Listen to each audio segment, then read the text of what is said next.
one of the pediatric gastroenterologists at the Alabama Center of Eocinophilic Disorders here at Children's of Alabama. I'm going to be talking to you today about the long-term management dilemmas in EOE. Currently, there are not FDA-approved drugs indicated for the treatment of EOE. Two main treatments recommended are diet management and medication that were approved to treat other conditions, such as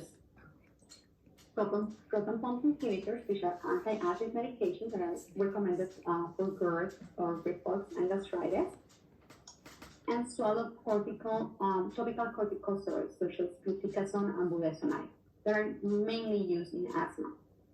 Another option is to do elimination diets, in which a combination of foods that are known to be the most common triggers of allergy in EOE are removed, and then they're placed as one at a time until we determine which is the food that is triggering these reactions. However, there are still many questions, such as for how long do we treat?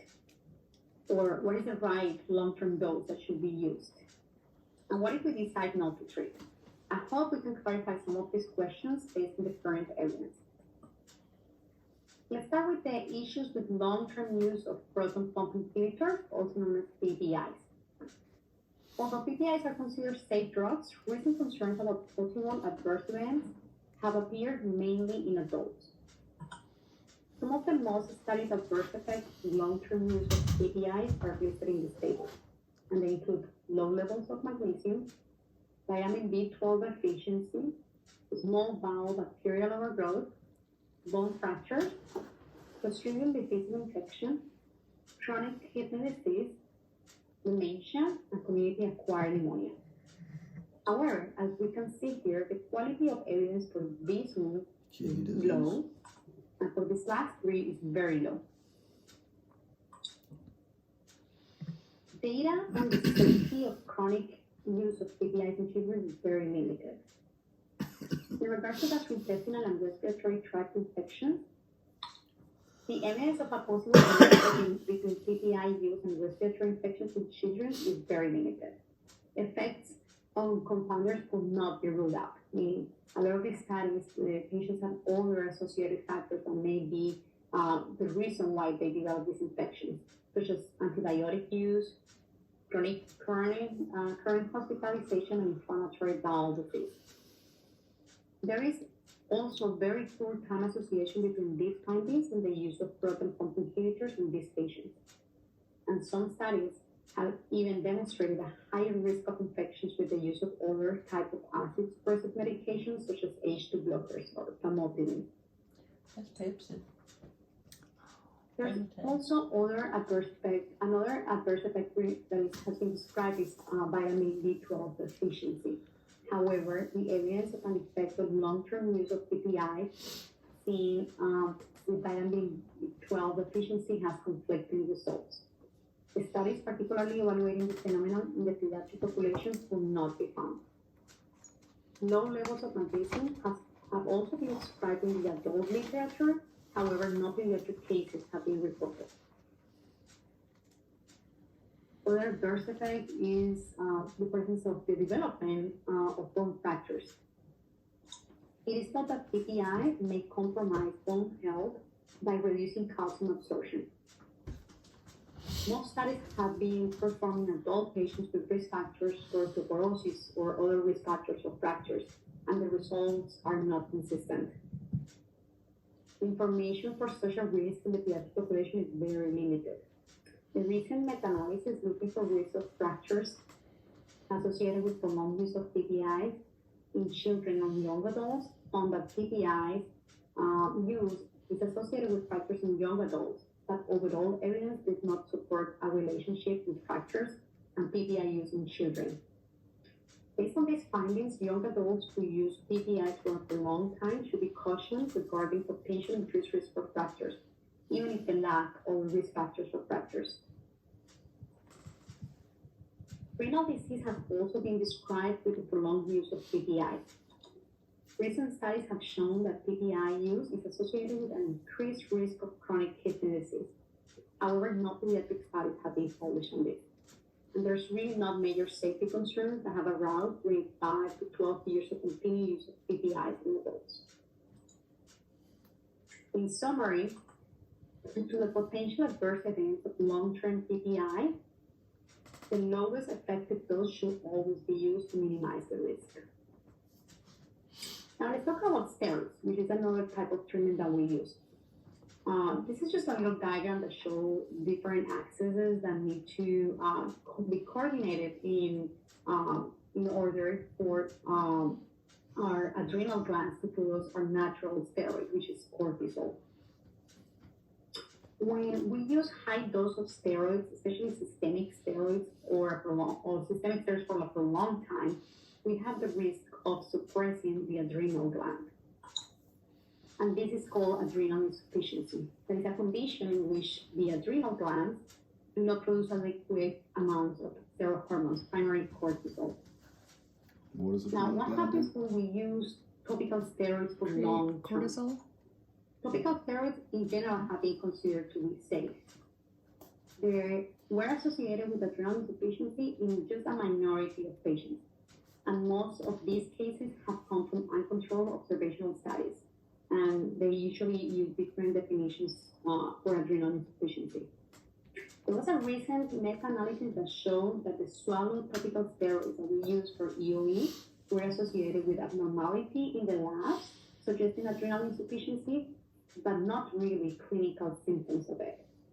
And this happened only in a minority of patients, so we don't have enough data.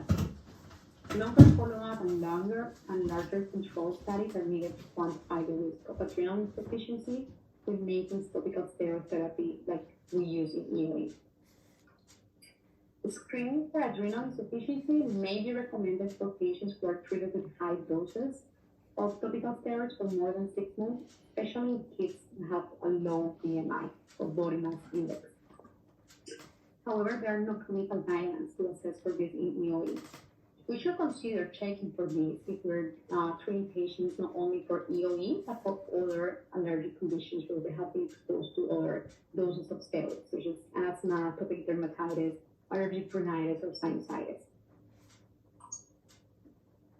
Based on the high rate of relapse after treatment cessation, in definitive, long-term treatment is recommended, particularly in patients with severe manifestations of EOE. However, close follow-up with assessment of disease activity is recommended, as the goal is to use the lowest effective dose of swallowed glucocorticoids to maintain histologic remission of EOE. Now let's talk about the risk of elimination diet. Many foods that need to be avoided contain important nutrients and vitamins. And there are many types of supplements available with varying amounts of vitamins and minerals. So checking the labels of all supplements is necessary. This is a table that I took from abstract.org, and I strongly encourage you to go to this website to get a really good source of information. So we can see the different nutrients that are present in the most common foods that we eliminate in our elimination diet, and alternative sources for this nutrition in this area. So this is a really good source to avoid complications from nutrient and vitamin deficiency during our elimination diet. Now, what happens when we don't treat? What is the natural history of the disease? The natural history of untreated EOE in the pediatric population is not entirely established. This is a very young disease, so we haven't been following it for so long. However, we know that untreated eosinophilic esophagitis is thought to lead to esophageal remodeling, leading to esophageal motility, strictures, scarring, and food infection. As we see in this graph, as the disease progresses, their inflammation is going to lead to usually fibrosis, and then the fibrosis is going to lead to stenosis. And this is mostly what we see in adults compared to children. And the treatment options also are going to change based on this. However, there have not been any cases of esophageal neoplasia or cancer associated with EOE. And effective treatment, we know that can reduce the remodeling and can decrease the risk for strictures of narrowing. However, and we also know that most patients do not outgrow their EOE food triggers. Several years after diagnosis of EOE, approximately 30 to 50% of children transitioning to adulthood reported symptoms of dysphagia. patients usually tend to change their eating behaviors by avoiding specific food textures like meat or bread, and that increasing the amount of liquids they're taking with meals, increasing the amount of mastication or chewing, and this will contribute with the reduction of occurrence of dysphagia or trouble eating from esophageal strictures. For this reason, following along the symptoms is not enough to monitor the disease activity. I didn't know she needed to eat, to drink more with meals. Whenever there is ongoing inflammation and the risk of developing fibrosis, narrowing, that's when we have to refer to other ways to treat. One of these is esophageal dilation, which can be achieved with different methods. And this can actually provide a relief from partial obstruction. Yeah, Reed had to have However, that done. there are risks associated with this procedure. He's been diagnosed Not with only the this. risk of extra anesthesia needed I never to knew that. perform these He's dilations, forgotten. but also there's I risk remember when he perforation got and diagnosed hemorrhage. with it. These risks, And he don't however, even are remember. not common, and they have been found to be in a similar one reason why I'm frequency in recording patients with EOE and strictures and patients that do not have EOE and have strictures for other reasons. The most common side effects associated with dilations have been pain. Esophageal dilation in general can be performed safely in patients with EOE associated strictures. So what is the prognosis of EOE? Eocinophilic esophagitis is a chronic disease that requires ongoing monitoring and management. EOE doesn't appear to limit the life expectancy, and there's currently not strong data suggesting EOE causing cancer of the esophagus. A positive attitude and a focus on non-food activities go a long way in learning to live with EOE. And with proper treatment, individuals with EOE can successfully manage the condition. I'm happy to answer any questions now if you have.